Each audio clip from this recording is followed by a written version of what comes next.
ভাই শ্রীপুর পিকনিক সেন্টারের ভিতরে যাইবা নি? হয় যাইমু। ভাড়া কত? ভাড়া তো 100 টাকা। কেন বা 50 টাকা আমরা যাইতো 50 টাকা না ভাড়া। আমি 50 টাকা যাই না, 50 টাকা ওই হেরে যাও। আচ্ছা তো যাইও না ভাই। হ্যাঁ আমি তো শ্রীপুর পিকনিক সেন্টারের ভিতরে যাইতাম আসলাম। হ্যাঁ একবার হলে মাইছি বেটা কয় 100 টাকা, তুমি বলে 50 টাকা যাও। হয় হয়। তো যাইতাম আসলাম তো।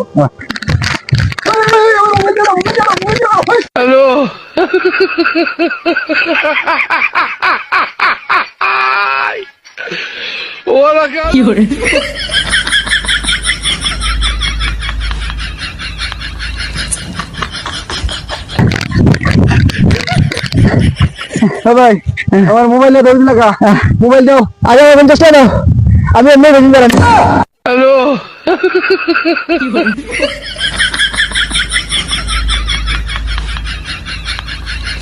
Voy a andar Gusti, my daddy.